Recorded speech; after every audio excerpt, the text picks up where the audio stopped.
two all beef patty, special sauce for the cheese, pickle onions on a special sheet. Now, I said Kentucky Fried Chicken. There's only one way to cook it, and that is Kentucky Fried Chicken, and that's I sit alone in my four-cornered room staring at candles. Oh, that shit is on? Let me drop some shit like this here. Welcome back, everybody, to the Bottom of the Pit podcast, where we look to the moon and swap our palettes. I am, as per usual, Mick Whoopi Goldberg, and I have a returning face here today. The Banzai Wolf Burger. Oh, yeah. The Banzai Wolf Burger. Oh, yeah. He is back, and he is ready to rock. How are you feeling today? I'm feeling relaxed and ready. He's feeling relaxed. You hearing that, guys? He's relaxed. I'm happy you can relax on my show. Yeah. Because sometimes when I do the show, I get a little nervous, but when you're relaxed, I'm relaxed. I'm relaxed, but I'm always nervous at the same time. Right. That's my secret. So what's new with you? What is any noteworthy events in your life? How's the cosplay business going? I'm finally taking a break after like a month and a half of cosplaying Avengers. Feels good to relax. Right? That's gotta get tiring. Oh my god, yeah. I haven't seen anybody or chilled to myself for like the straight month and a half between BlurredCon and AutoCon, and I just came from Philadelphia Con, and yeah, it's just been back to back to back stuff. Fun stuff, but back to back to back. Even the most fun things get tiring if you're going for too long. When you're traveling too much, yeah. It's a lot of traveling, because they're not like in your backyard or anything. Yeah, I would say BlurredCon was in Virginia. AutoCon's in Washington, D.C., which I hate driving through there, by the way, so there was that. Oh, my God. Then I went to a wedding in further Virginia, which was a 4-hour trip. And then the Philadelphia one was close. It was like an hour and a half in King of Prussia. But, yeah, I'm taking a break from cosplay until at least November. And what's happening in November? Anime New York City. Woohoo! It's third year running now. Pretty good con. I went to it last year for a day, and I had a lot of fun. I might go to it this year, but if not, I'm taking a break till at least MagFest or Katsu. Hell yeah. Hell yeah. Well, that's cool, man. I thank you for going through all that. What's the word I'm looking for? Burning yourself out, and then still coming onto the show. Oh, yeah, no problem. I've been wanting to see you for a while anyway.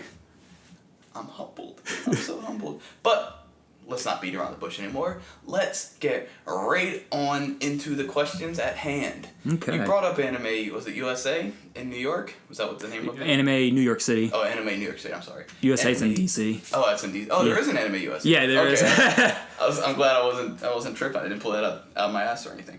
But that must be fun, going to all these conventions, being a big anime fan. Yeah. I'm sure anime out the wazoo, posters, collectibles, Funko Pops, everyone dressed up. It must have been a blast. Hentai. And hentai, of course. But anyone who's familiar with the show knows exactly where I'm trying to lead to. Mm-hmm. 2 fighting games. Oh, snap. Yeah, right? What a surprise, right? Snap crap. That's something we don't talk about often on the show. Never. But we can't talk about anime fighting games without talking about the one that should have been the end-all, be-all of anime fighting games, and that was Jump Force. Right? That's kind of everyone's reaction. That little sound you made, Jump Force. There's still a fan base for it. Like, I was surprised that there's still a fan base for it. Like, when we ran to one tournament, I saw a lot of people just on Jump Force. I was like, wow, this is surprising. Would you say it's not so much of a quality game, but would you say it's fun, at least? It's fun. I wouldn't, like, hardcore play for hours. And I would customize my character to have their different moves, and that's, like, a big advantage of it, but it's not something I will play consistently. Okay, just pop it in every once in a while. Yeah, that's why I'm going with it, because I might do it twice now because freaking Bakugo just came out from My Hero Academia. Oh, yeah, and then my boy Grimmjow from Bleach is eventually coming out, and I'm like, I gotta represent at least. Right, I love that guy. Majin Buu came out in between. Yeah. These, which is still kind of a weird choice, and I'm a Buu fan. Yeah. I love Buu. But okay, that's so you kind of just hop onto it whenever you're kind of like when something new drops. That's when your attention kind of goes back to it. Mate, that's a strong mate because Majin Buu, Bakugo, and All Might have come out, and I haven't touched the game once. Oh shit! And I'm a huge My Hero Academia fan, so right. Yeah. See, I thought you've played it since like at least Bakugo came out. No. I forgot All Might came out. All Might was the first new one, then Bakugo. No, I haven't touched it. Oh my goodness. All right, well, that kind of speaks something, because you were really excited for Jump Force. I was. That's a shame, though, like, because it really should have been something special. It could have been, but there's factors to it failing. In my personal opinion. To me, after seeing so many people playing it, maybe it's not as dead as I thought it was, but there's factors for why it failed to me. Like, what are those factors? Timing's the hugest one for me. I feel like they should have delayed it. Oh, what, to work on it, or just so it didn't release alongside other things? Both. Oh, both? Just Yeah. both? So one thing about Jump Force is the story mode is trash. It is so bad. It looks like someone made it on Mac 99. As stiff as the characters are. Yeah. Like, you can look up meme compilations on how stiff the characters are and that. I'm just like, how are you gonna have these beautifully animated characters and flashy moves, but make their models like the stiffest things in the world? It sounds like they didn't even bother to even try to animate any story mode content. Yeah, and it was like, if that was going to be the case, you should just not came out with a story mode and then focused on that. Because I don't think J-Star had a story mode. I think it was just do missions and go right into fighting. Yeah. Well, J-Star, you had to unlock the characters too. Yeah, but it wasn't a story mode. Jump Force too, though, right? Yeah. Well, actually, no, because you just had to do like the first mission, a tutorial, and then all the characters were playable. Oh, okay. That's weird. I guess that is a good way to get you to do the tutorial and learn stuff. Yeah. So when people first heard, or I guess saw the trailer for Jump Force, when you first saw the trailer for Jump Force, what was your first reaction? What was the first thing that went through your head? I was hype. Like, I did like a reaction video to it when I pre-order on Bandai so I could try to get a beta code. I got to play the alpha, the beta. I pre-ordered it so I could play it one more time. I loved playing it. Like, even like the like without story mode, just go against other players. I was having a blast with it. Yeah, I remember watching your videos. It seemed to be a pretty fun game. Yeah, it was hype. It was animation wise, it was something I'd never seen before. I was like, whoa, this is some grade A shit right now. And I mean, that's some high praise for like an arena fighter. So yeah, you usually play the same. That's pretty. And it played a little bit like the Naruto games, but not so much. It was like Naruto, but way more chaotic. That was my best chaos. Yeah, that was my best way to describe someone. Someone's like, "Is it like Naruto?" I was like, a hint to Naruto, but just imagine pure chaos. Was my best way of describing it. So kind of like just the way there's so much going on in the screen. It's kind of like if you mixed like the Naruto, Naruto Storm games, right? Yeah. With like a Marvel's Capcom 3, there's just so much on the screen. Yeah. But it's in an arena. Yeah, and it was so fast paced. Like there was a lot of remembering you had to do with that game, which is good, but also at the same time I feel like was a downfall. Oh, okay. Remember how to do their counter attacks, and then knowing the difference between a counter attack and a substitution, and so knowing you had to remember if you had to really like practice and get to know a character because you had to know their moves. Because when you go to do their moves, you had to hit R2, which to me, this is the biggest flaw of the game, me personally wise. Okay. You had to hold R2, which was to charge your energy up, but also show what moves you have. And I hated that because I was like, I'm not going to remember all those moves all the time. And two, I always confused it for blocking. So you had to hold R2, look at your moves. You're still charging your key only, so you're open unless you're holding R1 to freaking block at the same time. So that was one confusing thing. I'm like, oh, y'all could have did a different system for that. How did you... R1 was block, you said, right? Yeah, R1 was block. R2 was the charge your gauge and see your attacks at the same time, because you'll hold R2 and your character start charging. They'll show square does this, triangle does that, circle does this, X does this. But then the second you let go R2, your character's done charging, you don't see the moves anymore. So it's either you already know your moves off the top of your head or memorize them, or you're just going to like hit it real quick to go for a move. I hope something comes out. Yeah. Well, I imagine I guess there aren't any professional Jump Force players, but more the hardcore Jump Force players. They know like all the moves off the bat. They can just flick it real quick. I'm guessing so. Like, and it's possible. Like, it was harder for me just because there were so many good characters lined up on that game that I just wanted to keep playing with all the characters. I never got a chance to like memorize every single one of them. But then you got people like, I don't know, Maximilian dude. You see him play like different fighting games all the time. He makes it a point to like memorize the moves of most of his characters before taking them out. So right, but yeah, it's kind of essential for like a fighting game. But with a roster like Jump Force, it's kind of hard to remember everyone's moves. There's a lot of characters and a lot of characters that people want to use. It's Because that's kind of was the big draw. Yeah, These it's are all like- your fan favorite characters, all in one game. Yeah. And given the trailer, it generated a whole lot of hype and just a whole lot of raw, untapped potential there. Yeah. Now looking at it like that, when you see just the trailer, like without any gameplay, your gears start turning. How's it going to play? What characters? All that stuff. Mm-hmm. Do you think the potential for such a great anime fighter, like is that potential kind of poisoned the initial reaction to it?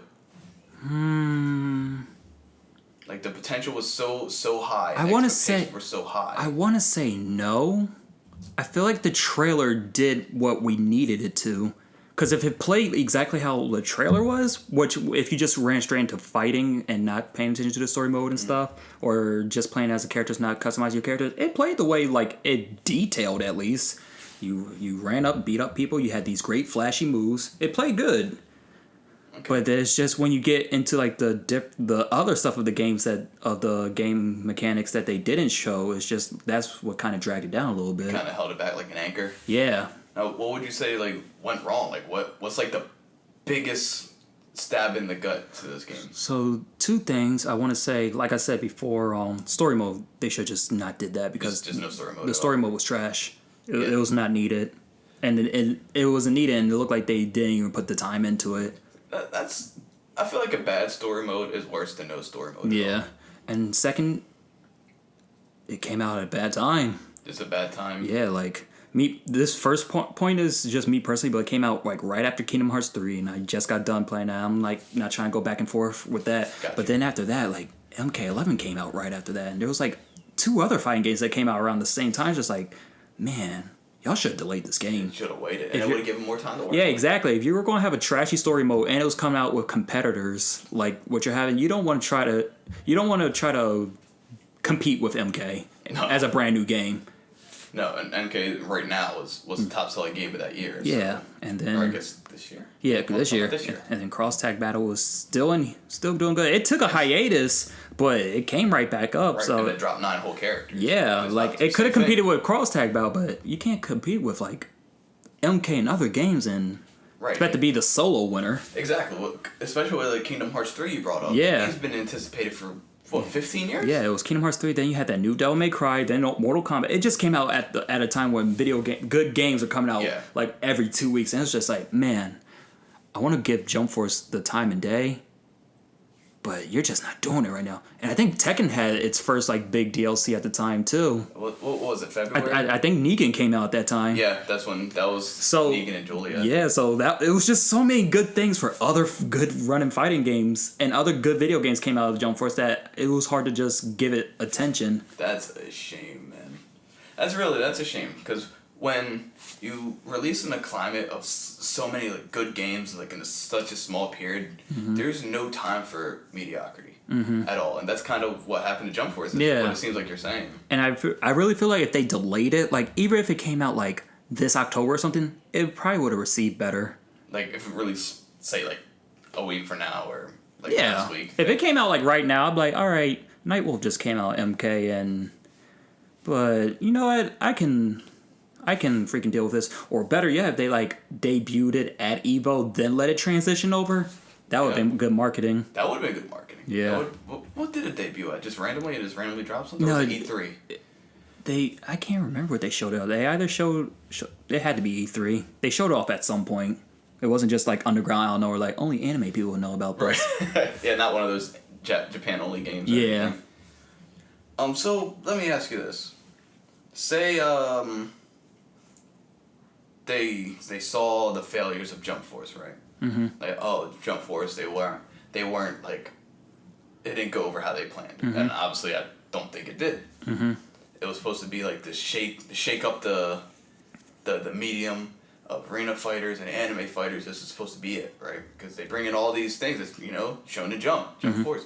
So, but it didn't go over as planned. So they're taking it back to the drawing board, right? It's like, okay, we're not doing this anymore. Just pretend like this Jump Force didn't happen. Now it's Jump Force Extend or whatever they want to call it. And you know what? I think that would do great. You think so? Yeah, like As an example, imagine like look how good Street Fighter did when they came out with their Arcade for 5 now is what Arcade the new Edition. Arcade Edition. That rework really like reshaped that game over. Like I don't play it still that much, but even when I do hop on Street Fighter, I'm like, man, this rework was the shit. New mechanics, even looks a little bit better. Freaking, they did great with that rework, and I feel like if Jump Force came out with like Ultimate Anime Weeaboo Edition, blah, blah, and they reworked it, I play it again. Really? Yeah, it has that potential. What kind of reworks would you look for? So well, it's still the same game, so they couldn't get rid of story mode. But, man. I'm trying to think, like, should they rework it or just make a new game and just call it chalk, but... See, they could... In my head, I feel like they should just redo the whole thing. Yeah. But that's me. I'm super biased against because arena fighting games, I say because my main thing, which I'm not sure if this bothers other people, I actually need to look that up. That R2 button that I told you about earlier for the attacks, that bothers me. It bothers you a lot? Yes, to the point where I'm like, it's a fast action game. I don't want to look down at the menu to see my attacks and then try to look back up and I'm already getting handed to me because it's such a fast-paced game. You don't have time for that. That's true. Maybe they expected their players to like memorize the moves or something, but they didn't take into account how many characters there were. You got so many characters. Like, you got freaking... They also released Yugi and Kaiba, which are unexpected characters, but you got to relearn all these new characters who are dropping out of nowhere, plus the ones you already have. Plus, you have a created character who uses people's moves, and you can keep equipping those and stuff. So it's like always a constant influx, and I just feel like the button layout could have been a little better. A little smoother, a little bit more natural to your hands. And that way, like I remember on our last podcast we were talking about why all the anime games, the 3D ones, go off the Naruto system. Yeah. I kind of felt like maybe this one should have went off the Naruto system a little bit. It should have? Yeah, like it deviated from the Naruto system, and in some ways it was good, but maybe and like button layout wise, maybe it should have. Like give me like basic combos that's just mashing one button. Sure, that's lame on some things, but it would have worked. Well, I think games like arena fighters like Jump Force or Naruto, that kind of works. Or even like Tenkaichi. I think towards Tenkaichi 3 or the games after that, they had a thing where you used a button to see the moves, but they made it where you were like blocking and stuff during it. Yeah, I'm trying to remember how Tenkaichi played, because or Xenoverse. I think it was Xenoverse. Xenoverse is like that. Yeah, you had a button that showed you all your moves, but I'm pretty sure you could block and stuff during it. Like you didn't have to remember stuff, and Xenoverse wasn't as fast paced, so you had time to like, okay, this is what I have. And there was a lot of space in between. It wasn't like a really tight arena. That's something like I think they should have done. Instead of have it be like a small arena, like akin to like a Pokken type of thing, they should have made a big ass stage like how Tenkaichi or Xenoverse. I would say the stages are pretty big. The only problem is they have the stage shift thing, and honestly, after playing the game, it's like you're only going to get hit with that stage shift move if you're an absolute scrub who does not know anything. Like it's not a guard breaker. You can block it, and it doesn't translate well during mid combo, so you can like. If you're about to get hit with it, jump out the way or substitute and you're good. Okay. I think I got hit with it once, and that's because I was looking down at my move while I was charging up and didn't pay attention to the person was right there in front of my face. Which goes back to the R2 system. Yeah, so that's just a me thing. Like, if anybody else listens to this, let me know what y'all guys think about the R2 system because I'm not sure. I want to know if I'm the only in my solo I'm thinking like, man, I fucking hate the R2 button for this game. I don't think you're the only one because... Like imagine, like it's Jump Force, right? If anyone like big anime fans like yourself, they know all those characters, right? And like even me, I know most of those characters. I'm not as big an anime fan as you, but there's some really old characters. Yeah. Back when I used to watch anime. Like, I remember when you played with me one time, you was like, "Oh, they got the boy from City Hunter on this." Word. And he was gabbing people that like Dill use him against me. I was like, hey yo, he is really shooting me, and that's taking my health out badly. And I hadn't watched City Hunter in like almost 2 decades. Like I was really young when I watched it pandered to good anime thing, but at the same time I feel like they're also inconsistent with some of their anime stuff. Like as a example, Trunks' move, because I'm a big Trunks fan. You could use Heat Dome attack, but you could do it outside of Super Saiyan, so you could have base form Trunks doing Heat Dome attack. I was like, this is weird. It looks weird. Like outside of like the sometimes stiff graphics, just seeing plain Trunks doing Heat Dome attack is weird. Like that's never been done in any anime before. Well, did Trunks Was there like form shifts Yeah. in that game? You could like go Super Saiyan? You could go Super Saiyan. No, It what was, did Trunks gain from going Super Saiyan? power enhance and I think speed enhance too. Okay, because did you get any new moves? No. Oh. So that's the one thing about the Jump Force. Your so everybody has like their you either can go for their special or instead of using their special you can go into their awaken mode. The awaken mode didn't give you any new moves. It was just your new moves were stronger. Okay. Well, were any awaken modes like OP? Was there anyone who like would prefer to go awaken as opposed to doing the Probably like Naruto, Sasuke had their Demon Fox form in the Susanoo. Oh, okay. Oh, like giant form. Yeah, whereas Yusuke and them have like form changes. Oh, okay. So it wasn't balanced all the way through. Yeah, so you could like go with like Naruto, go Beast Bomb, and go for a Tail Beast Bomb, and most of the time it would not miss. Right, because the giant it's big. The Yeah. bomb's huge. So there was that, but yeah, there was form change on that, but like Trunks doing like a heat dome attack, yeah, that was just you can do it outside Super Saiyan. I'm like, that's never happened before, but whatever. Are those kind of inconsistencies? Do they kind of bother you a little bit? As a fan thing, yes. For the gameplay wise, not so much, but just as an anime fan, I would do it. I'm like, ew. Why am I doing this outside Yeah. of Super Saiyan? That makes sense. I mean, if you've been following all those animes, it makes sense. It just makes sense. Like base form Goku isn't doing like Big Bang Kamehameha. Yeah. Like, it's like, oh, that's weird. Why would you be doing exactly. fusion technique? Your base form Goku. Right? It's like a glitch. Yeah, almost. Just looks weird. It makes you feel weird. A glitch you can do on command. And the game like Jump Force that should be pandering to anime fans. Yeah. Because normal people, not normal people. That's terrible. People that aren't into anime, they don't care about Jump Force. They really don't care about Jump Force. Normal people. Right? Yeah. I love that. People that don't care about anime, they don't care about Jump Force. Right? There's no way like they're not going to go play for the gameplay. Yeah, they're going to play like Tekken and Street Fighter and stuff. Yeah. So they should be pandering to people that are big fans of these. They should be looking at those little details of each character. If you're going to bring in characters like I can't think of what the guy from City Hunter's name is.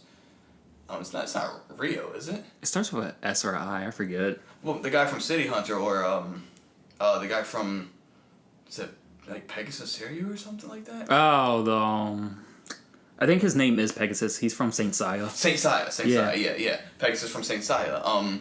Or those old animes, like you really gotta pay attention to those things because the people that you're reaching out for those are people that were watching those when they're young, and they'll remember those things. If they like those characters, they'll remember these little things. You can't just throw shit at them. And I think that also adds on to the big reason why the game failed, because you have like some of the old characters, but this game really pandered to three titles: Dragon Ball Z, One Piece, and Naruto.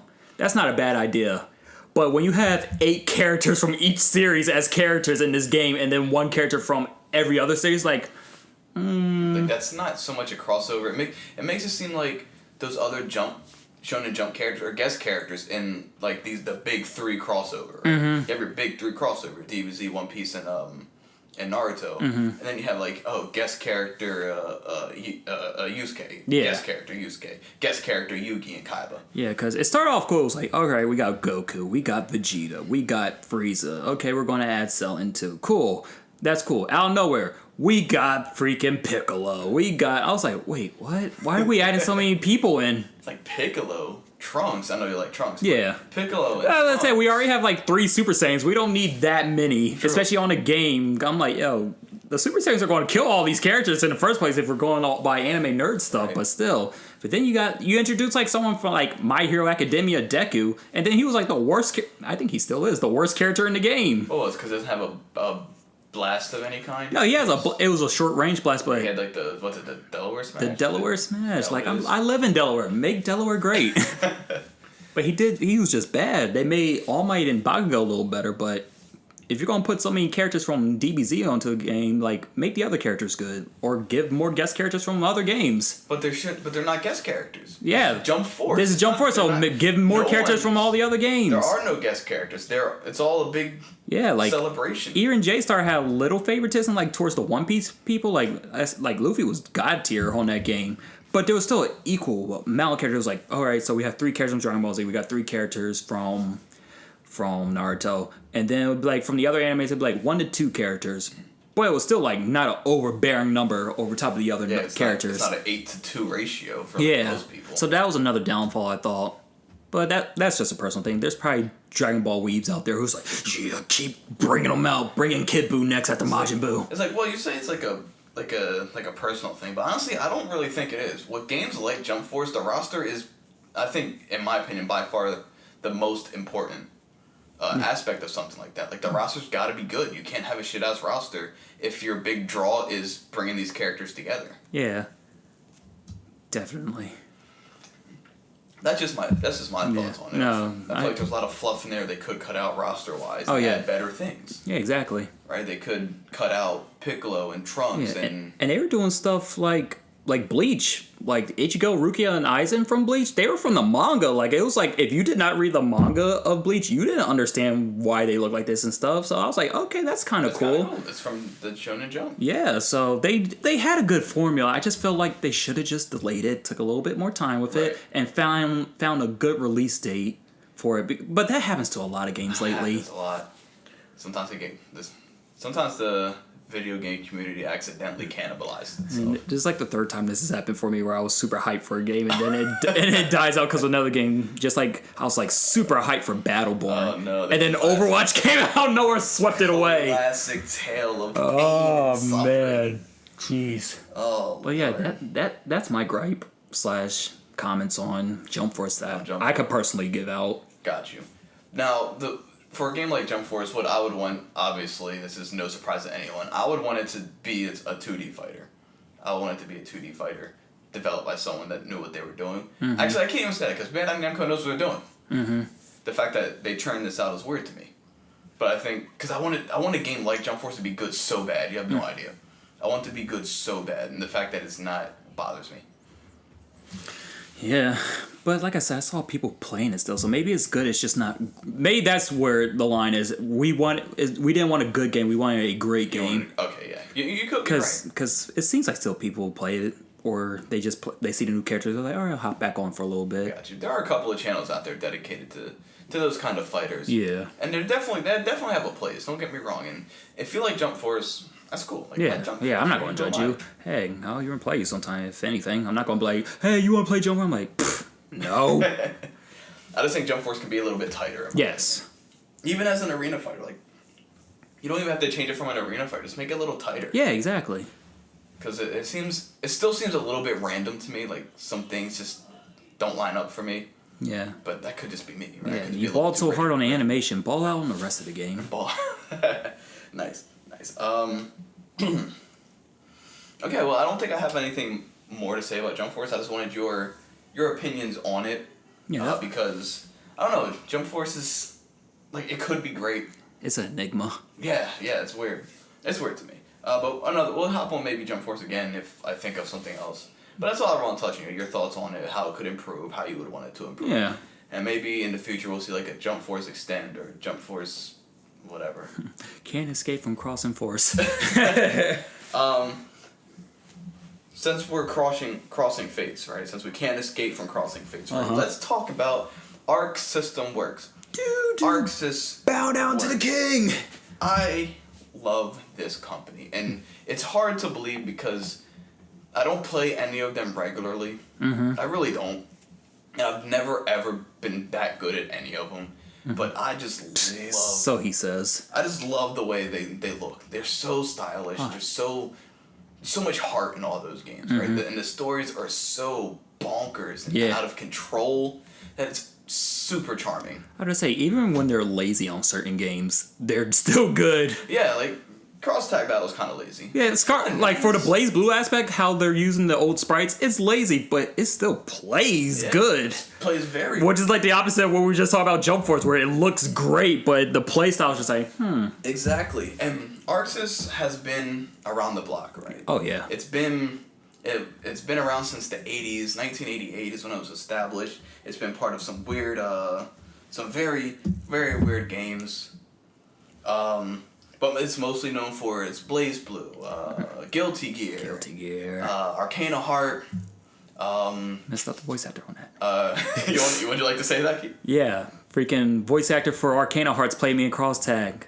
Fucked her up. with her own character. No beef though. No beef. The Persona series. And obviously the Dragon Ball Fighter series. Yeah, which is still raring to go. And they have another game coming out called Grand Blue. I'm not interested in it. It looks super boring. Yeah, I think it's based off of anime, actually. It is. It's based off a show or something, and the artwork, it doesn't appeal to me. It's not... To me, this is all to me. Like, Yeah. if you guys love this stuff, by all means, to me, it doesn't look... The designs of the characters don't look creative enough. Mm-hmm. And it makes sense, since it's part of an anime, right? Mm-hmm. That works in their story. Mm-hmm. But as far as fighting games go, I don't think the characters... There's no characters I like, is what I think it just panders to certain people. That's true. And they also came out with that Kill la Kill game. Yeah, and that was a pretty decent game. Yeah, it looks... I haven't played it yet, but it looked really decent. It was almost like a arena game, but not so much. I don't know. They just have a formula that they know how to make games. Right, they know how to... and they did that new Double Dragon game, too. Oh, yeah, shit. That was also them. So they have a lot of different things under their belts. But what I really want to focus on here is obviously... with no surprise to anyone, is the way they handle their fighting games. They have a style that's it's like an anime fighter, right? There's like anime fighters. Yeah. And, Blaze Blue is an anime fighter, despite it not being set in Japan or any of that. Mm-hmm. It's an anime fighter, Guilty Gear. Well, actually, it is set in Japan. It is? Yeah. Oh, shit. Set in Japan. Who am I? Why am I even with my mouth? And Guilty Gear is kind of like Guilty anime Gear. fighter. That's the test of time. Yeah. That's right there with Street Fighter and SNK. Yeah, that's an old system. That's an old game right there. And Fighters, Dragon Ball Fighters, obviously it's an anime game. Yeah. And Arcana Heart, also another anime game. Yeah. Persona is another anime fighter. So they're pretty much, and there's other people doing anime fighters out there. Don't get me wrong. Yeah. But Arcsys is like in the forefront. They're the ones showing shit off at E3. Well, I guess also E3. But the game Evo, shows, yeah. They're showing things off there. They're keeping anime fighters from dying, in my opinion.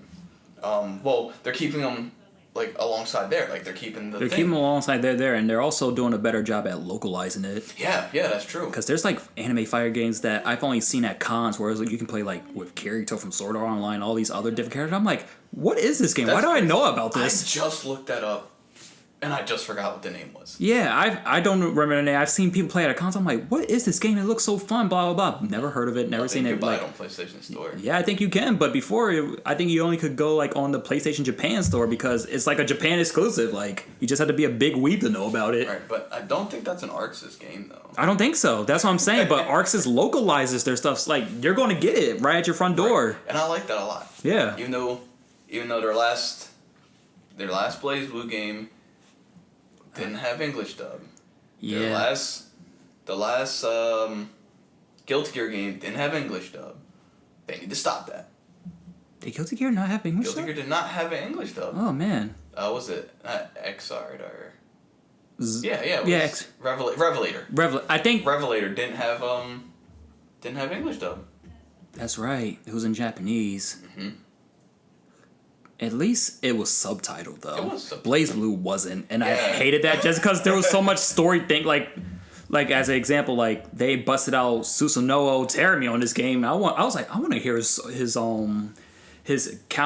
interactions with everybody when I start a match off, and I hear it, but I don't get to know what it is because I'm not that weeb yet. It's all right, keep your secrets. keep your secrets. No. But they've been keeping them from the anime genre and fighting games from sinking. How do you think they accomplish that? Man, they pay the right people. That's all I'll say, man. They just know the formula.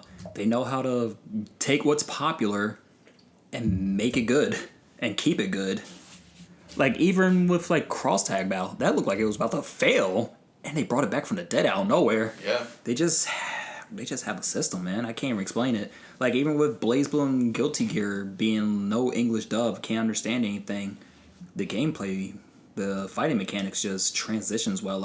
After a while, you just don't even care anymore. You're like, I just want to play a good game. I want to fight people online. I want to fight people locally, and just keep at it. And they always have such deep systems too. Yeah. it's like they're always teetering the line between like chaos and order. Like, there's somewhere in between there. You see, there's a lot going on, but then there's also bouts of not a lot going on. Yeah, the chaos really comes on if you're like a pro level gamer.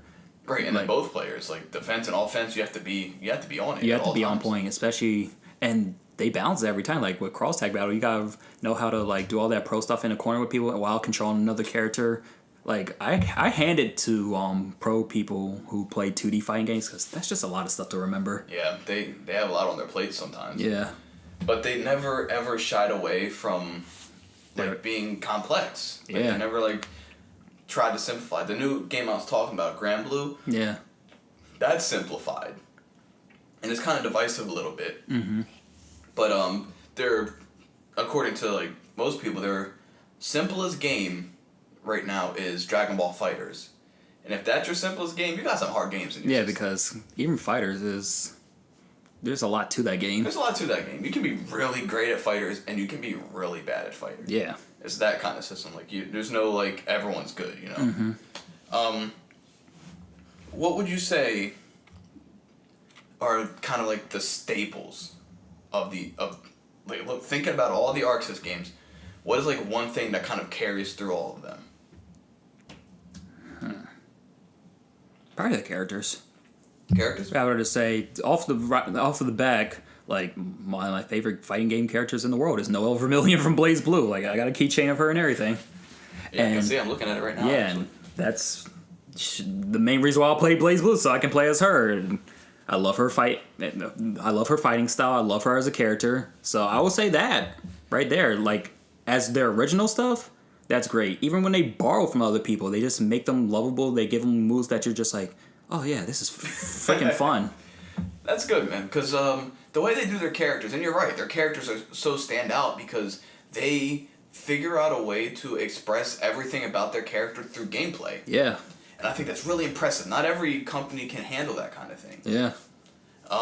Like take I don't know much about Noelle, but I can just tell you about Tager. I guess. Give me any character. I'll go with you on it. You know, Tager's like he's like the grappler, right? Yeah, fuck him. And well, that's everyone's because he hits really hard. Really, don't get grabbed. Don't get grabbed.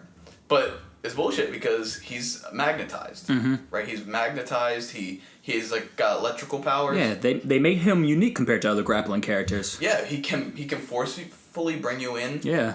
With like but he has to magnetize you first before he can magnetize you in. Mm-hmm. And it's those kind of like small like meta games that each character gets that really personalizes them. Yeah, he's different from like your Zangiefs and your other characters where they had to rely on armor moves to get you and do the heavy damage. So I'll give him respect in that aspect.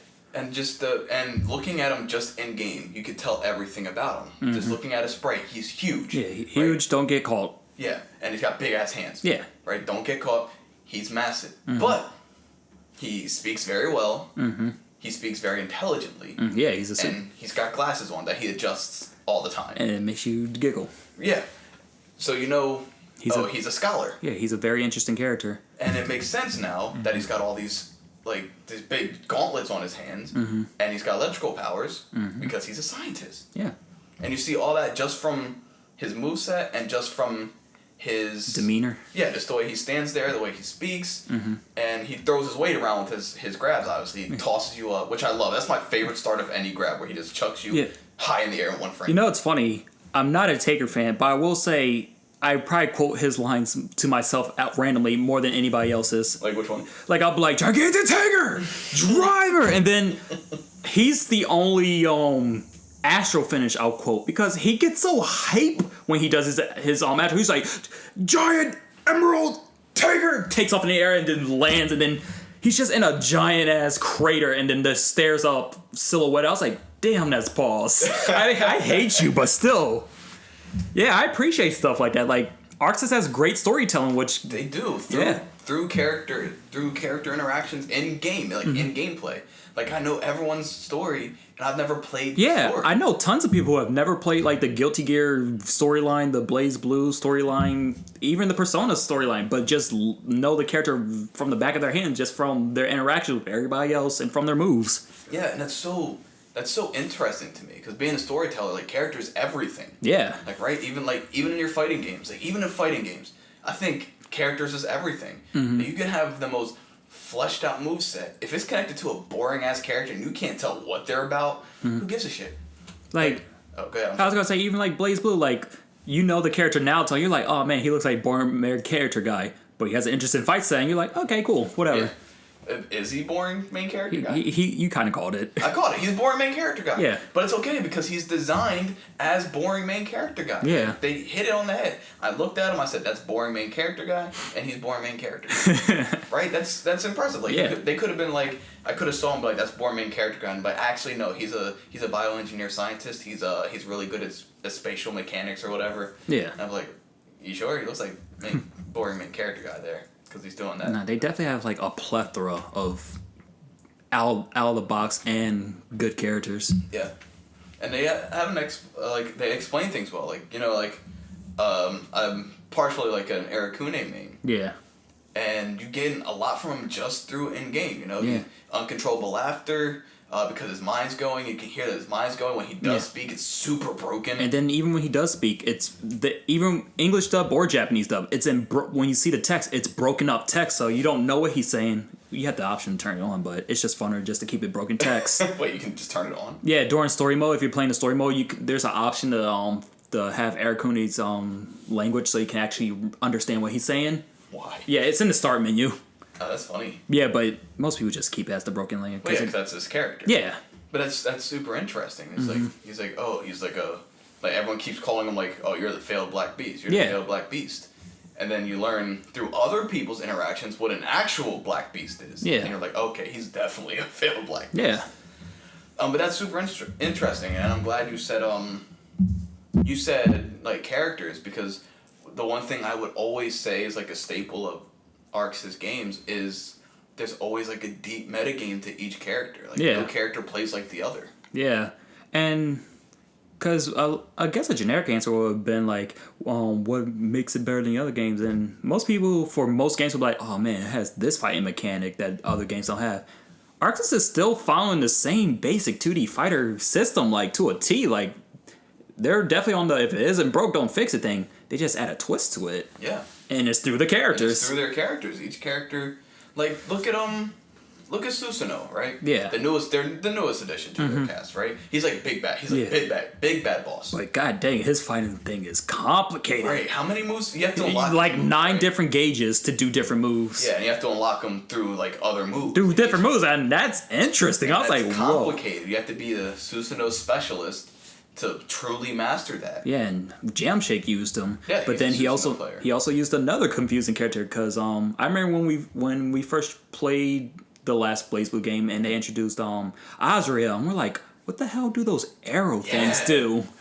And then you find out like, oh, it controls which way you do your combo on a certain character. I was like, that's interesting. Right, and both of those characters, especially Azrael, they could have been like your plain old powerhouse characters. But technically Azrael is like a powerhouse character, but they added a little extra something to him that they didn't really need to add. Yeah. God dang. And again, his character in general is just a fucking badass. Yeah, I just want to fight people. I have limiters that otherwise I can freaking destroy the moon if I wanted to. That's how powerful I am. Also, I eat people. Just cause. Just cause. My new favorite pastime. I eat folks. And you get all that, as we keep saying, through gameplay. Yeah. Like, you didn't have to play the story to understand any of that. Mm-hmm. And that's just so cool to me. And looking at I think Susanoo's design is awesome. I'm like kind of mad that Jamshake jumped on him because I was really interested in him too. Mm-hmm.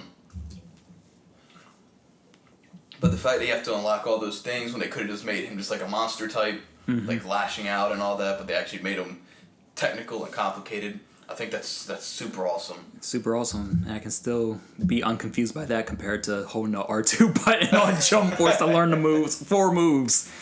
Yeah. Oh, man.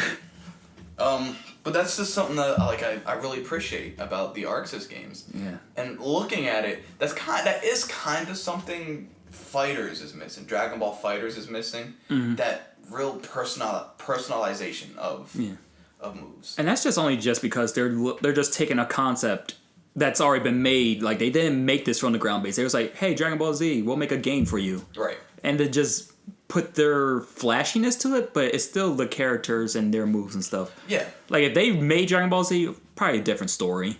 But as far as they know, they're just taking the characters, what they know about them, and then just doing their best, which they're doing a great job at. Oh, yeah, Fighters is fantastic. Yeah. But, like, that's kind of like the biggest gripe with it, is that you kind of can play every character more or less the same. Yeah. But, you know, if you want to get great, you have to unlock a deeper sense, which just isn't the case with the, like, Guilty Gear or Blaze Blue. You have to really know your characters to do anything. You can't take what you know with Arakune and apply it to Hazama or whatever.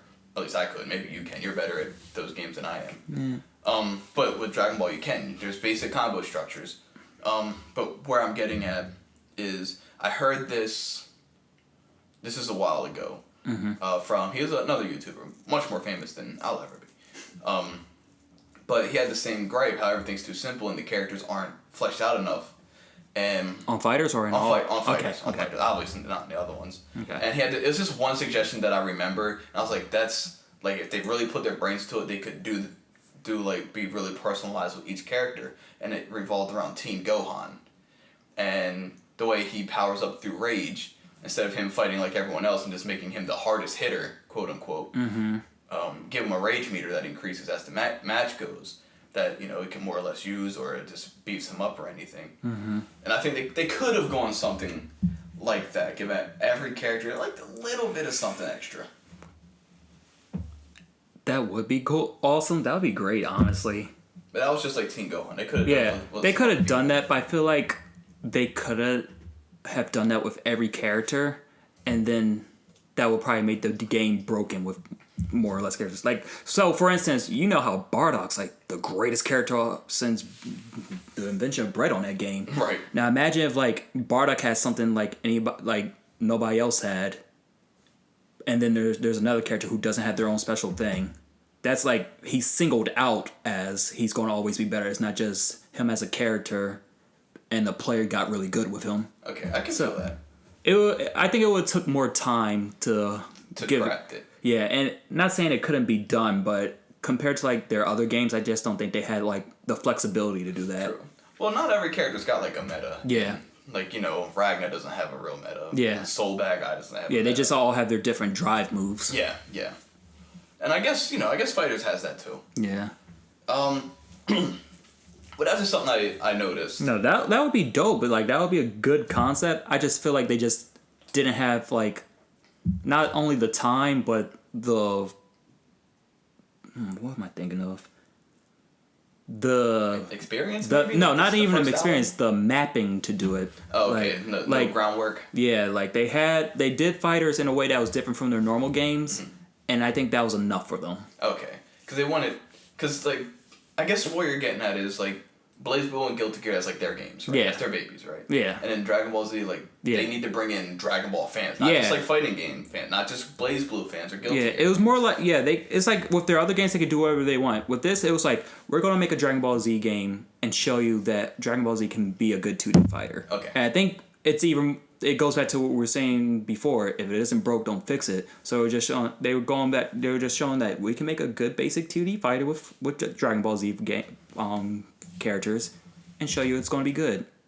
Okay, yeah, that makes sense. Yeah, that makes sense. They didn't have to make it super advanced or anything. Now, do you think if they pursued like Dragon Ball Fighters 2, you think we might see a few more mechanics that way that are more personalized to the characters? I think so. I feel like at this point they're like, oh man, we're about to come out with a second Brawler, about to come out with our 9th Goku or stuff. I feel like on their next game they would do something like how the other Dragon Ball Z games would be, where you could pick Goku, then go through his forms on that and stuff like that. Or transform in game or something. Yeah. Which I would love that. I thought that's where they were going. I thought you'll be able to transform in game. Yeah, like if it went the Budokai Tenkaichi route, oh man, that would make Fighters like a super advanced game. Well, honestly, the way they could have done it, like we didn't have to have all these Gokus. It could have been base form Goku. That could have been like the meta for Goku. Yeah, and he keeps getting progressively better as you level up your Saiyan. You know, yeah, base Goku, go into Super Saiyan, you get better. Go into Super Saiyan Red. Yeah. or Super Saiyan God. I'm sorry. Yeah, like level 1 could be that. Level 2 could have been this. 3, 4, 5, 6, 7. Like give Goku a reason to go all the way up to the 7th, 8th bar. Make it get really. We got work for it, but make him go, all the way. That's what they could. And I feel like that's like a route they would take. Yeah, or if they could add like a custom feature like Mortal Kombat, and be like, all right, you can, or even the original Budokai where you could equip certain moves for a character to do. Oh, that'd be kind of neat. For a 2D fighter, it would be weird, but it could be done. Yeah, and the companies that take those kind of risks are, like Arcsys. Like Arcsys and NetherRealm, they really take those kind of risks, and they do like weird things all the time. But then, yeah, they're basic. But then even the risk they did take for the game, like the whole Dragon Ball meter thing, that was a good idea on their part. The Dragon Balls. Collecting the Dragon Balls through combos and having a gauge pop up that you can, like they did certain things. Like they weren't, like, not to take it back to Jump Force, they weren't lazy with this game. Yeah, and for a starting off game, it did good and it's still doing good. But if they did like a Fighters 2, I think they could do better. They could. And I'm pretty sure they would do better. Well, and then you'll look back and be like, Fighters, yeah, that was definitely the first one. Fighters 2 is where it's at. Yeah, especially if, like, man, how they keep improving Guilty Gear every time. Like, that trailer that dropped, I was like, Jesus Christ, they didn't even show any gameplay, really. They showed the new animation. I was like, oh, God, hell yeah. Right? The stage transitions? Yeah, so imagine that on Fighters, that would be a trippy-ass fighting game. But it'd be fun. It would, and it just shows you, like, you just know Arcsys is going to be consistent, and and you're just going to have something to look forward to every time. They have such a high quality. Yeah. And like I said, no one would expect me to like say that I love Arcsys, since no one ever walks in and sees me playing BlazBlue or sees me playing Guilty Gear. But I enjoy those games immensely. Like when they come out and I play them for however long I play them, they're super great. Even like the people who I see shit talk on Arcsys don't, or say something about a game of Arcsys for why they're the only reason they're playing it isn't like the greatest thing. Like lately, I hop back on Cross Tag Battle, and there's this one guy. Every time I go into the thing, there's this one guy who's always there, and he's just like, Arcsys is dead, Arcsys sucks, blah blah blah. I'm like, but you're on the server every day, so either you're a troll or you just in denial. Or you're in denial. And then the biggest comment I've seen on Cross Tag Battle since day one is people saying, I came here. I'm only here to play as Persona characters, and it just shows you like, yeah, they're only here to play Persona characters, which shows you like, man, Arcsys is going to kill it when they come out with another Persona arena. Oh, for sure. So, which I'm sure a lot of people are looking forward to as well. Yeah, so it just shows you like they're not doing anything wrong.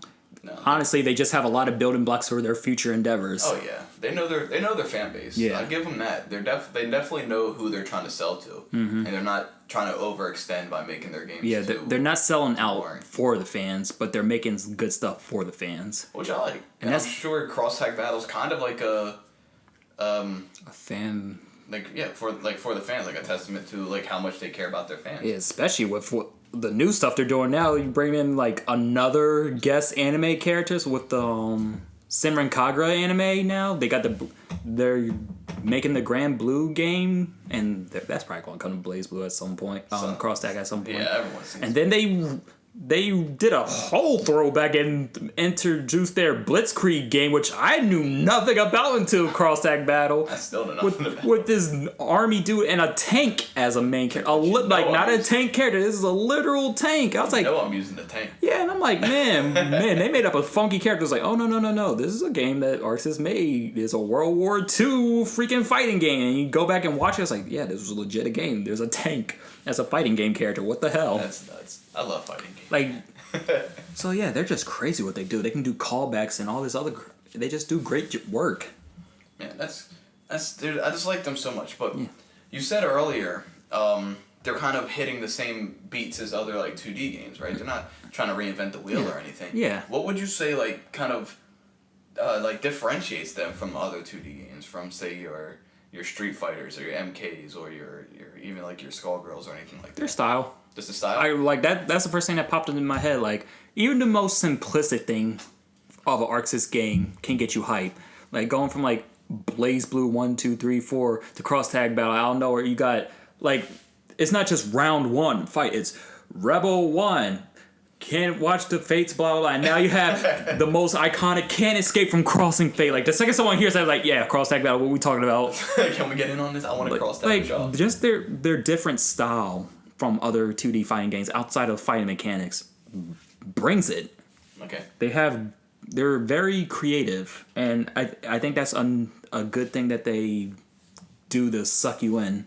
That's how they keep you there. Yeah, like the mechanics can be basic, but they just have a style of their own that makes that basic thing better than other people's basic thing. More rewarding. Yeah. Because I'll tell you this.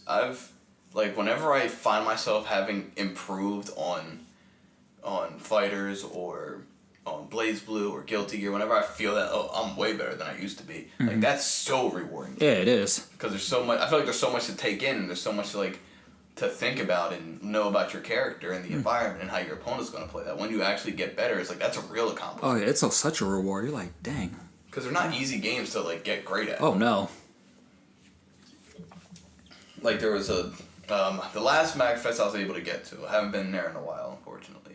Yeah. The last MagFest I was able to get to, I had wandered off by myself. We were in the game room. Mm-hmm. So, that happens. Everyone gets separated at one point because it's fucking massive. Yeah. I was at MagFest, and I wandered over to the Guilty Gear station. There's a couple people playing, and I was like, I'm going to get bodied, whatever. And I ended up running house. I'm a Potemkin main. I ended up running house, and I was taken out by a Milia rage, right? Okay, yeah. But it was really hyped. Everyone was around. Everyone's getting really hyped. Maybe not so much because I was winning, but the matches were good. Everyone was having a good time. Yeah, if you have a good back and forth with someone on a game like that, it gets your blood pumping. Yeah, it was so fun. And those games are just really fun to watch. I think they're very spectator friendly. Yeah. Which is why they keep coming back to Evo. That's why I keep coming back to Evo, despite the fact that they're not always in the mainstream light. Yeah. They're always there, and they're always fun to watch. Just thinking of Evo, I want to say Arcsys games, even the oldest ones, are Smash Melee, but without the toxic around it. It just grows better and better over time, and the people around it aren't dumbasses. True. I mean, I might have my head up my ass or just totally unaware, but haven't heard much about any controversy regarding the Arcsys scene, the anime fighter scene. Yeah, I would say the only thing I've really heard is some people don't like cross-tag battle or blah blah blah, but it's never something like, oh man, this game sucks. It's just but people don't prefer it. And if you don't prefer cross-tag battle over Blaze Blue, I understand that. But you're gonna probably go back to the other games though. People who come over, I'm playing this for Persona, they're probably like, this isn't my thing. I'm gonna go back to playing Persona. Because obviously on the Blaze Blue and Persona, those when they're in their native games, they're more fleshed out. They feel more natural. Mm-hmm. But if you want to put you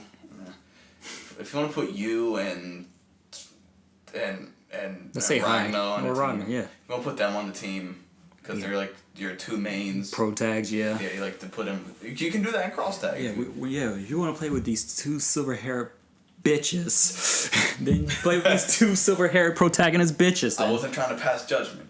I pass judgment. Fuck them. You'll pass judgment. Fucking you ass motherfucker. Yeah, I don't like. That's the sour taste in my mouth. The second I see a you or someone say, I'm like, ew, bitch. But yeah, that's kind of the power of this. I of 2v2 games, especially. You want to see two people team up, you can do it. Especially when they're crossed over, you want to make a dream team? Yeah. That's awesome. And it goes back to we talk about Arcsys, their gameplay mechanics, because now you're like, man, I wonder how this person's mechanic would mix with this person's mechanic. And you see it, and it doesn't always translate. Yeah. We talked about how the Persona people did not translate over well at all. Yeah, and they had the nerfs on the Blaze Blue characters down, their drives and stuff for this game. Yeah. But they didn't do it in a bad way. It was just okay, I just have to adjust to this. They had to balance it.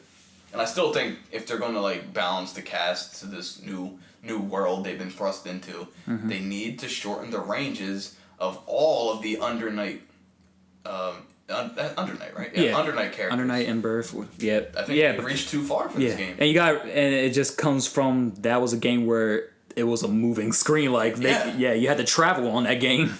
They had a wide arena to fight in, and that doesn't translate well. And they did their best with what's the grapple character that you did? Waldstein. Yeah, Waldstein. They tried to balance it out with giving him a weird hitbox where the tip of his fingers don't touch you. You can literally have him in your hands and it won't count as the grab. Yeah, it has to be his hands. His actual handies. Yeah.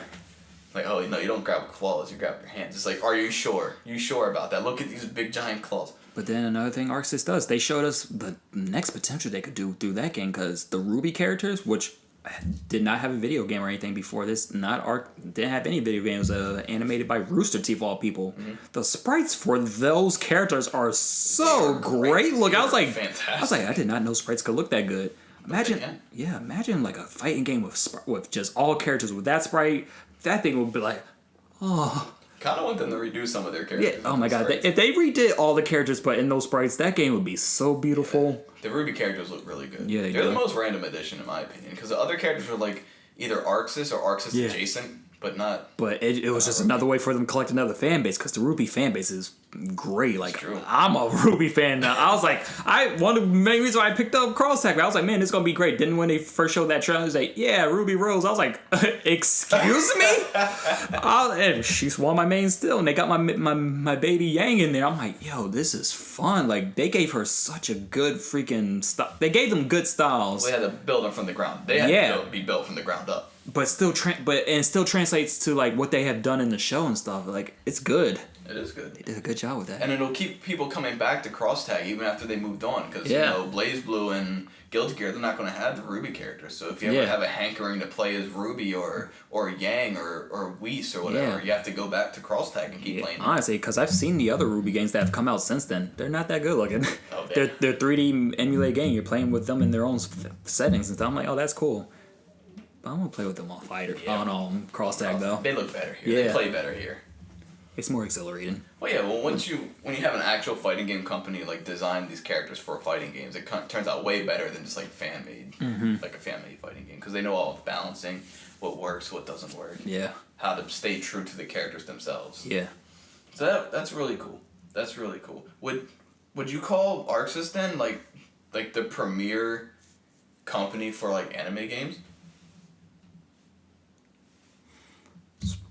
I want to say yes. Like I said, I never got to really play that one game we was talking about earlier, the anime fighting game. Okay. So maybe from a Japan standpoint, I'm not sure if that's the case. But for me personally, it brings me all my favorite fighting games. It makes it where everybody can play it, and it hasn't done a bad job yet. So I would say yes. Nice. I'm not sure if any people from different countries like who play other like just straight based. Oh man, these are characters from other animes. Would say the same, but they're doing a pretty good job of taking that concept anyway. Nice. Okay. Yeah, I mean, there's not much more to add to that. Yeah. It's just they have a great track record for these kind of Arcsys things. is king for me.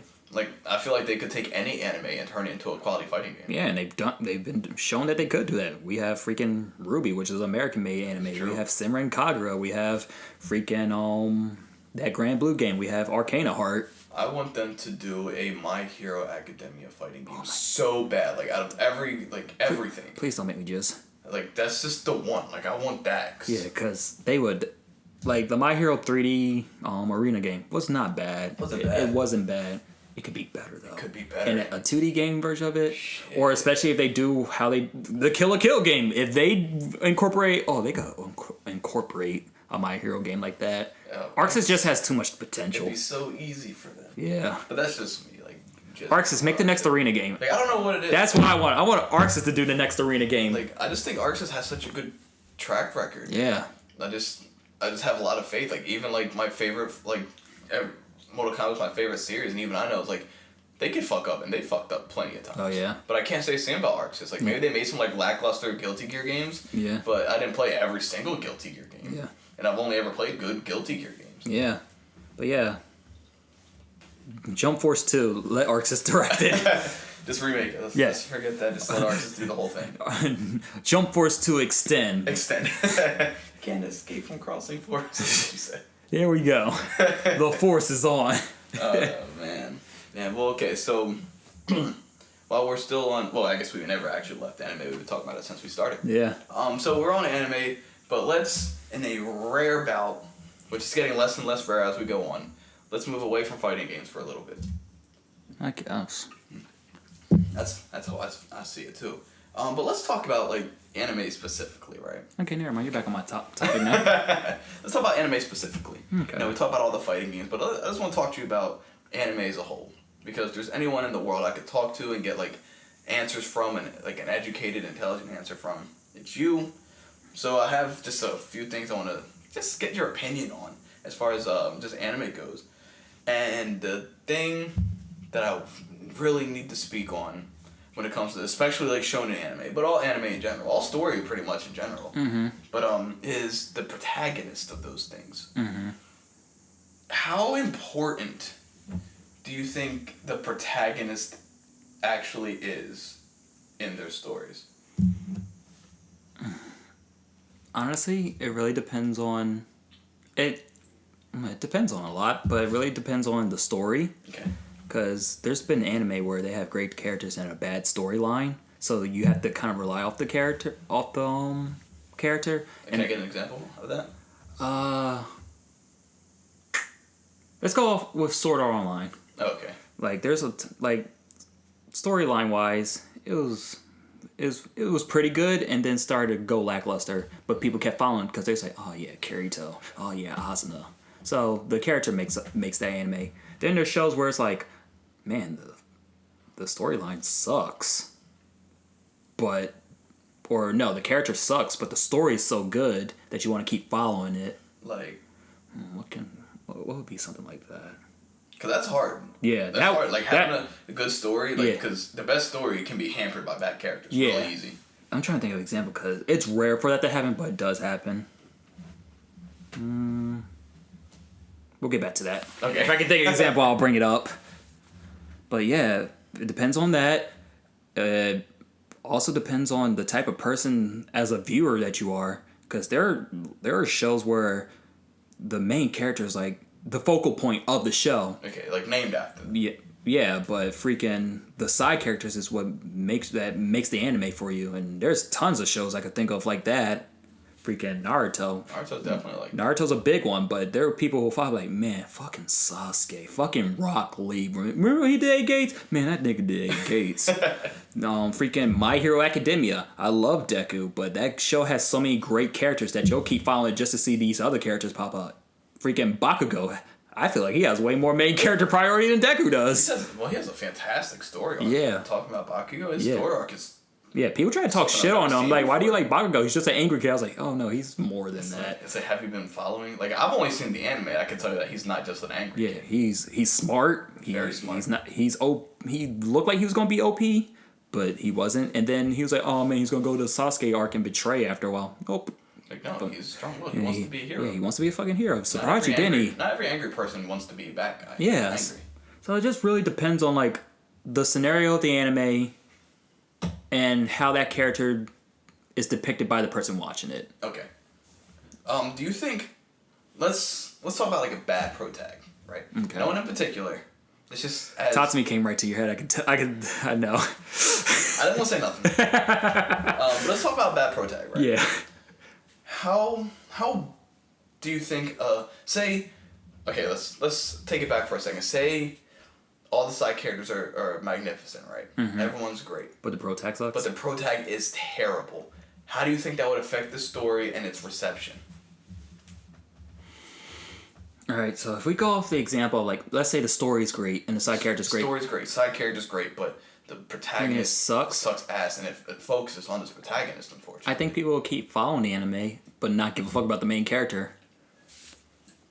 Is there any examples of some time for that happened to you? So I'll say this won't fall into the line, but it'll be like similar to the thing. So for the example, One Punch Man has a good storyline, has great side characters.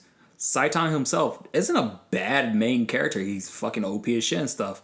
But after a while, you're not following the story for Saitama. You're like, all right, let's see what everybody else is getting into. See what happens. So you're still going to, like, and he's in every episode. The show definitely revolves around him. Yeah. But after a while, you're just like, all right, we know your stick. We know what you can do. I want to see what these characters do. Yeah. And that drives the story forward. Yeah, I mean, yeah, especially with Saitama. There's only so much of I'm so strong that I'm bored that we can take before we start to, want to lose see what interest everyone and else stuff. is doing. Yeah, so it's like just one bad shitty main protagonist won't ruin a anime if the whole anime itself isn't shitty. Okay, so even like say a more recent example would be, I guess, Asta from Black Clover. I haven't been following it that closely. I follow every episode, so I can verify with that because I hated Asa. Like, his voice was not what I expected. He looked like he was gonna be like a Naruto kind of voice character. Like think of like your most typical protag character, like we were saying earlier. Okay. You would think that was his voice. This kid's voice was out of nowhere, so annoying, loud as fuck, and it kind of made you want to stop watching the show. That's what I heard. Well, Yeah. I've seen it too. Yeah. It's been everywhere. But if you stuck with the show long enough, you grew to got used to the main character's voice. You got used to his dumb moments, and the story just kept going. Like, the side character, you met more characters. It was cool. The story kept growing. It was good. You grew used to the main character, and then the main character would do some shit that was like, oh shit, he's doing good shit now. Like that's an example of an anime that grew and had the character grow with you. Because when Black Clover first came out, the big hype about Black Clover was, oh man, made by the creators of Naruto, and freaking Tokyo Ghoul expected to be the next big thing. And then that protag voice happened, and My Hero happened at the same time as that, and everybody's like, yeah. Took all the steam out yeah, of it was like, fuck that. But now if you keep watching Black Clover, it's like, man, I watch it every week. I'm like, I'm ready to actually, yeah, it comes out tomorrow, so I'm definitely hyped for the next episode. No, with like brand new animes, right? Mm-hmm. Say, well, kind of like Black Clover. Do you think the whole series, like the whole reception, how successful it could be, can be like just held back by like an early, like the early version of the protagonist, even if they do get better in the future? Like, you think it could like fuck up really early? Yeah, that's like one of the big things people watch for in anime. Like, if something doesn't resonate with them within the first 2 to 3 episodes is usually what it is for people. Okay. If you don't click with the show after 2 or 3 episodes, someone will probably give up the show and never watch it again, or wait for someone to share like the hypest thing ever to them. Like, okay, I'll give it a try again. Like, it really, if you don't connect with a show in 2 to 3 episodes, it could be in protagonist wise too, it could be the hypest show, but if you don't like the main character, you might drop the show. Okay, yeah. I mean, it makes sense. If you're gonna look at the world through this character's eyes, you better like them. Yeah, but yeah, that's a basic anime rule. It's like, if I don't click with the show within 2 to 3 episodes, I'm done with the show, or I'll just put it in the back burner for a bored day. Okay, that makes sense, because you know, it's kind of like a rule of first impressions. Really, this is how it starts. I mean, it's got to be how it ends, right? Which is why I like to host my own react show the way I do. Have someone watch the first like 1 to 2 episodes and see how it clicks with them. Like you and me, we watched that Goku Dolls show, right? And it got you a little bit, but then after a while, it weared you down. Yeah, it was like a comedy. Yeah, it was a comedy, but after a while, it had one joke. Yeah, that was these Yakuza men were in girls' bodies. Yeah, but to their credit, they started to touch on like more things. Yeah, it's like, well, no, they're getting kind of attracted to themselves, and other people that they used to know are getting attracted to them. Yeah, they're in sexy women bodies. Yeah, but it's one, aside from the fact that it's not my cup of tea. Yeah, it kind of feels like they couldn't go that far with that concept. Exactly. So, but like I said, it really depends on like the type of person who's watching the show. It has to resonate with something with them. Do you think that's how anime kind of is in general? Like, it's very viewer to viewer basis. Yeah, for most people, I feel like it's viewer to viewer basis, or you're hopping on, or the opposite spectrum, you're hopping on a train to see what everybody sees. Oh, okay, to get to where everyone else seems to be having a good time. Yeah, to see if either you're gonna resonate with it, or you can just ride along with them. Like, no, I still think this is trash, and then drop off. Yeah. Like, there's tons of examples of that. Like, Mob Psycho people were like, you either hype on that show because you was like, oh, from the creators of One Punch Man, I'm going to hop on that. Or you didn't, or you don't know anything about it, and because you've seen other people talk so much, like, praise it so much, like, all right, let me see what this is about. Okay. Like one of those type of deals. Actually, I feel like that, like, more recently, that was the biggest thing with My Hero. Yeah. Because that came out of nowhere. And it's either you watched it from day one, or you're hearing, because it's blown up in the anime community. You hear so many people like, My Hero this, My Hero that, My Hero this. Okay, let me check the show, see if it's worth the hype that it's about. Well, I always heard you and Jam Shake, and I think Carvin Chicken as well, talk about, you always discuss like My Hero stuff. Yeah, it's because like, oh wow, this is cool, that's cool. Because I loved it, and then I was like, yo, you two need to watch this with me. And I ended up watching it. Yeah. And I love that show. It was currently like one of my favorite like modern animes right now. Like that, not that I'm watching a whole lot of anime. I'm literally watch My Hero, like One Punch Man and boxing. that's it. That's all I watch. Oh, that's still like my current favorite. So yeah, sometimes word of mouth is the best way. Mm-hmm. But My Hero has like a great protag. Deku's fantastic. Watching his growth from like But he was so annoying. Yeah. In those early episodes. And I think that was Deku as a main character is a perfect example because he started off as, oh man, he's going to be that basic fucking pro tag where he's going to be sucky and then have the greatest power in the world and not be sucky anymore. That's basic bro tag right there. Yeah. But they remixed him. They was like, yeah, he has the greatest power in the world, but he ain't great at using it. He doesn't know how and to that already, that just set him apart from other freaking pro tag because you have like the Naruto's and stuff where it's like, oh no, uncontrollable rage, demon mode, I'm going to automatically win. Deku can't do that because he'll destroy himself. Yeah, and it's so smart. It's so smart. Yeah. It's like, because they let us know, it's like, oh no, he's not going to like gain this power. It's like, he's got all this He has power. to build It's all himself up. there. Yeah. He's just physically not strong enough. And Compared- he spends the seasons getting strong enough. Compared to Bakugo, who, like I said, has more pro tag armor than Deku, was just great already. He was great. Well, he was smarter. I think he's smarter than Deku is. And you wouldn't expect it from being... Yeah. Usually he's like a fire user. And fire users in anime just usually ain't the smartest. Yeah. But they had an episode where they all took tests, and it went down the roster of like who had the highest test scores. And I'm pretty sure Bakugo was like number 3, and Deku's number 6. I think it was like Ida. It was like Ida, Todoroki. I think Yaozurosa was number 1. Okay. I think Ida was after that. Then I think it was Todoroki and then Bakugo, or it could be Flop. But the way Deku analyzes stuff all the time and memorizes stuff all the time, you would just assume he was going to be like number 3 or something. Right. It's like, no, Bakugo is smarter than Deku. Yeah.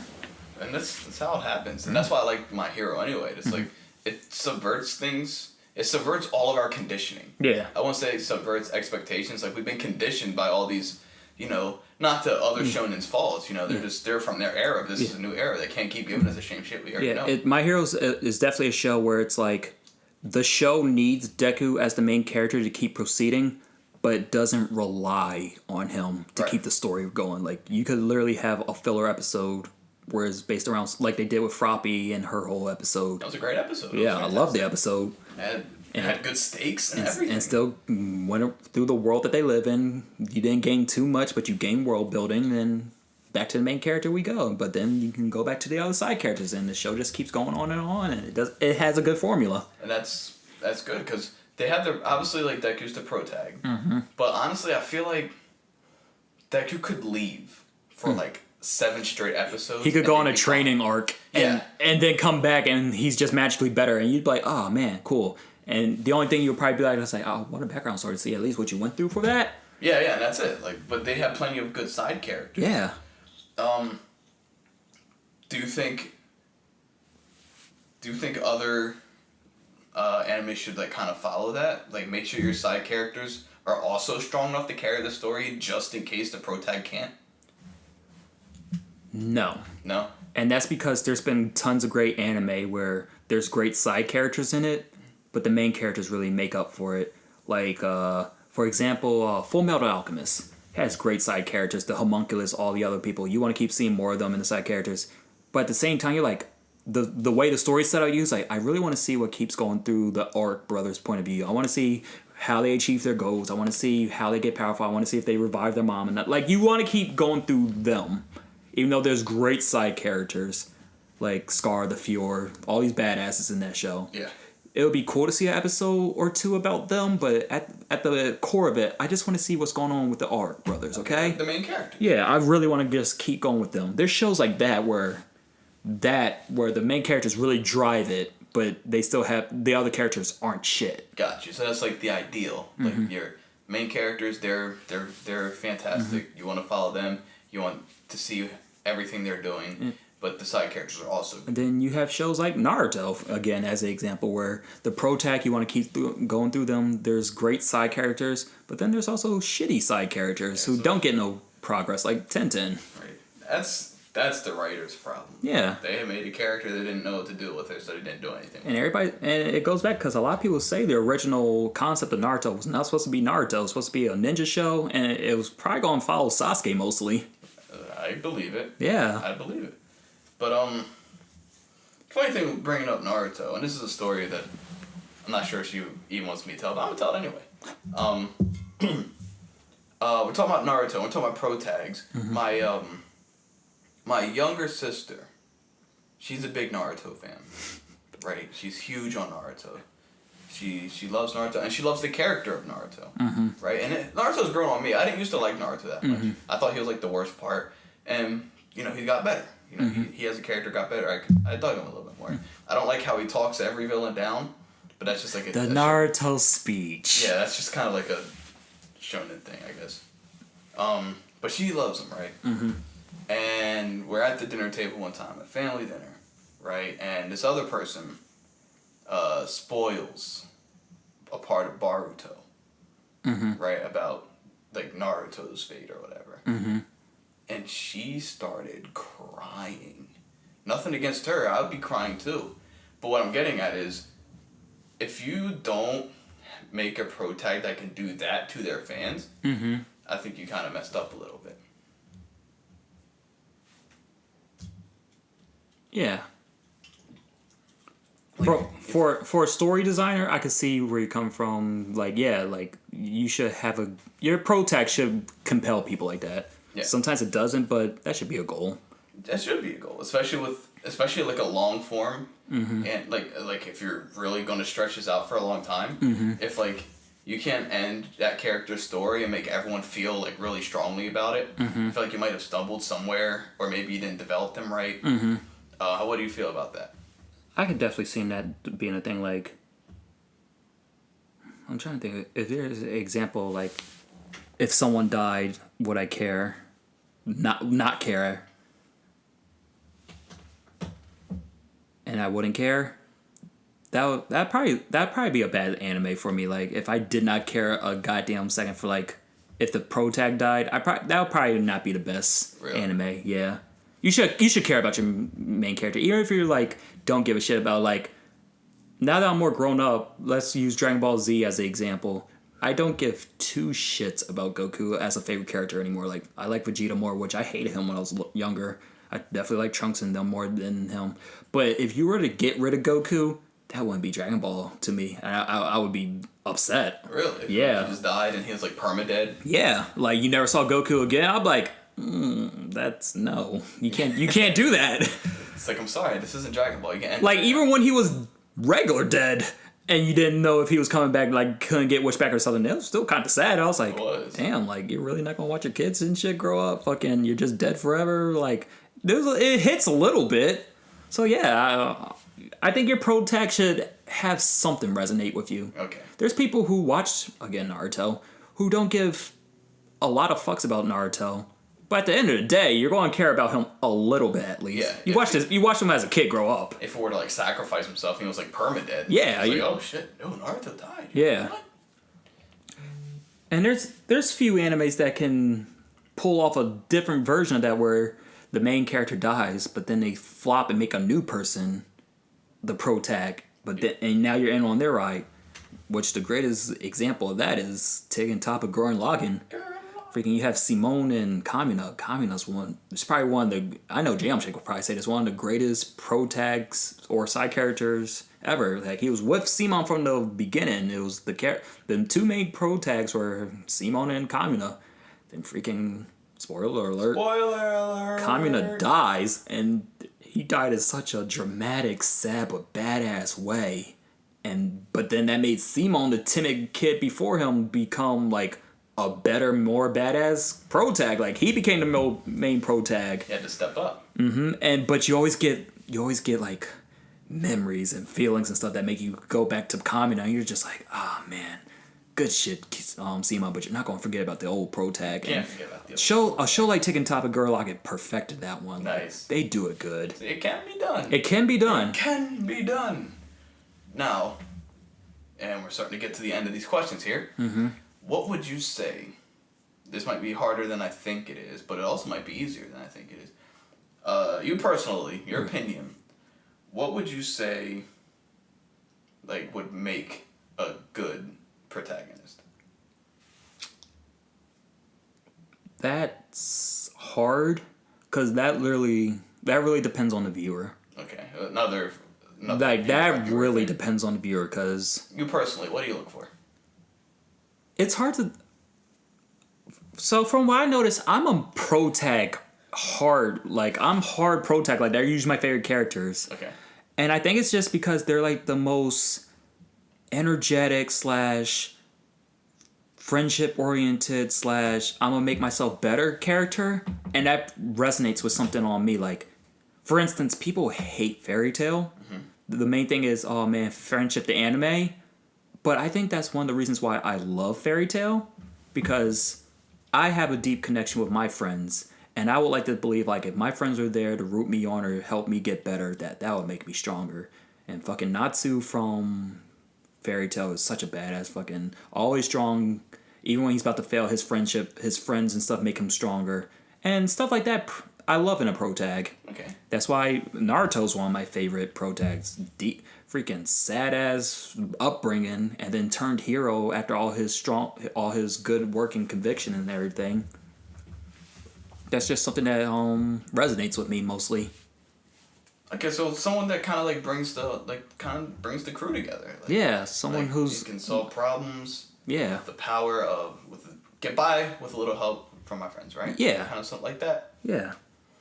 I can dig that. Yeah. And looking back on all your favorite characters that you've told me, it's like they all kind of share that. Yeah, I think it's like a personality type. Because I will say, like, anytime someone brings up something that's like from an anime, like, oh man, I think this is my character. Usually, me when I say that, it's always the main character. And I, like, no matter what, sometimes I try not to like the main character and like a side character more, but Hey, sometimes you can't help it. yeah, sometimes they all follow the same thing. But I guess that just personally resonates with me.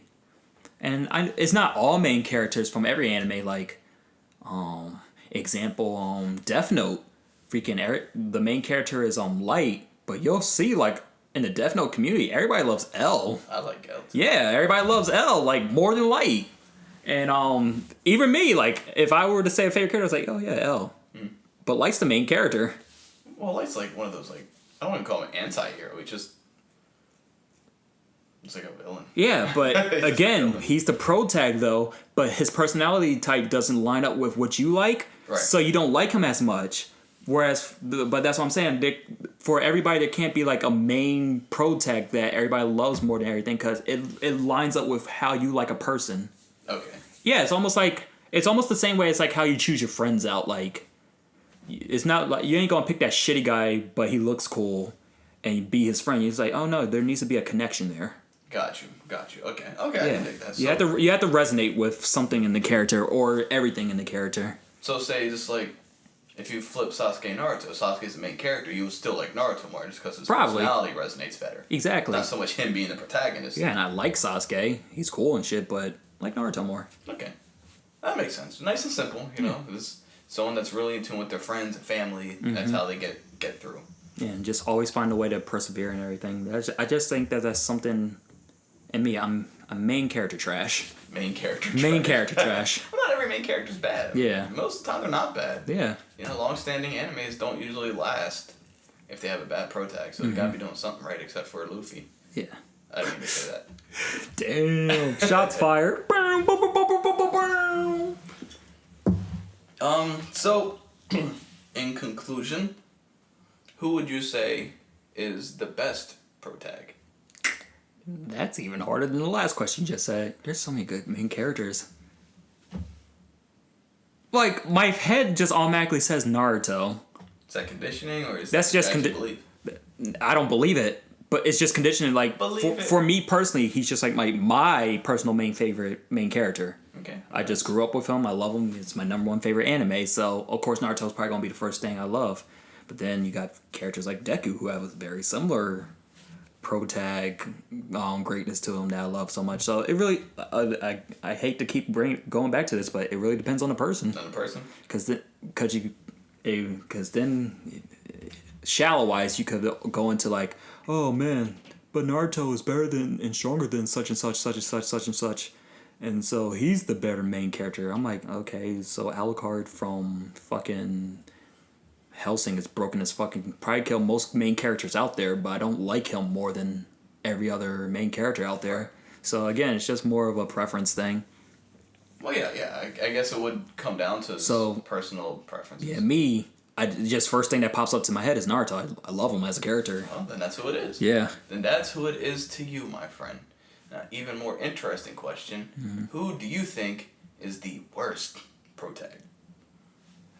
Okay, so I'm just gonna go with this one anime because I fucking hate the literal shit out of it. It's called School Days. School Days. I don't even remember what the main Wait character. a minute, is that the one that I always stumble upon when I look up most violent anime scenes? Does he get decapitated at the end? Yeah. Yeah, fuck him. He deserves that. He's a fucking piece of shit. I don't even remember his name, but I fucking hate him so much. Protag from School Days. Please go into more detail. Oh my god. So it started off as this show.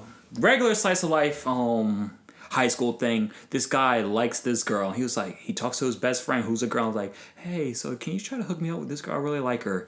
And then he finally gets a chance to start dating her and stuff. Like, and you're happy for him. Like, cool, you got to get with the girl of your dreams, blah, blah, blah. Then out of nowhere, he's like, I want to have sex. And she's like, well, I'm not ready for that. And then more and more, he keeps trying to have sex with her, and he's saying no, and loses interest in her. And then starts fucking his best friend out of nowhere, the girl, because she will let him fuck him. Oh, wow. And then winds up like almost getting her, like thinking he got her pregnant or something, and starts losing interest in her.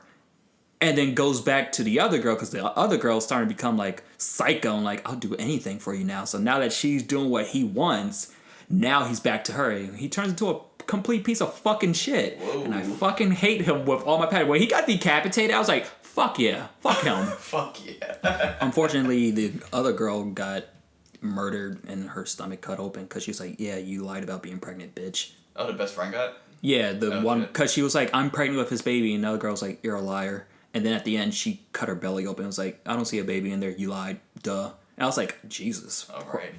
Was that all in one episode? No, it happened throughout the season. Like, it started off as a normal anime, then within like the last like 5-10 episodes after he became a piece of shit, became that psycho show. Oh my god.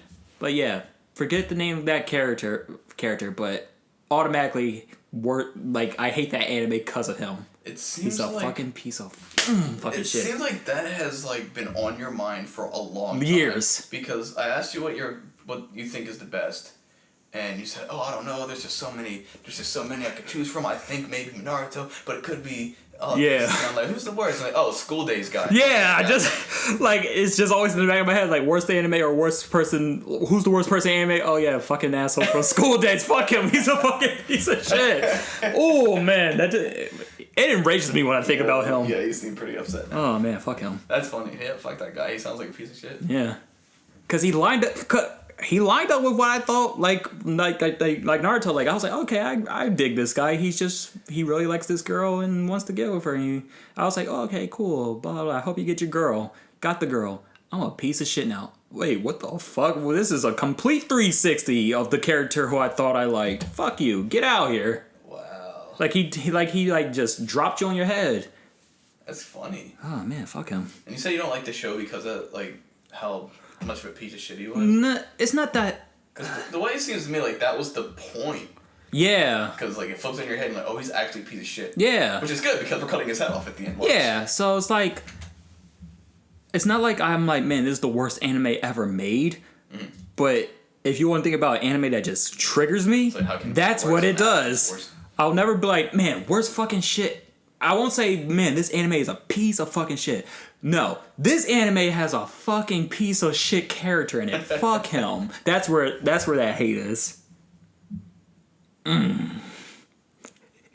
Why'd you bring this up? I didn't think it was that bad. I'm so triggered.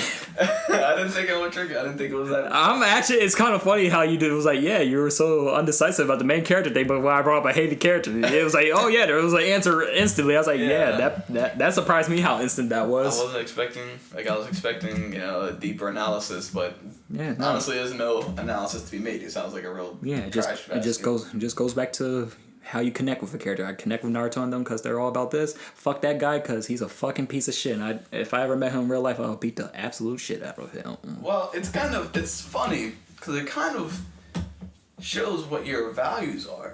Yeah. Really, Naruto, you value friendship and love and family and the connections you make along the way, the bond of brothers, all of that. Mm-hmm. And then, with the School Days guy, it's like, yo, don't treat your people like shit. Don't cheat on people. Don't knock them up and fucking go to another girl. Yeah, don't use people. Don't break their hearts on purpose. Don't be an asshole. Don't be a piece of shit.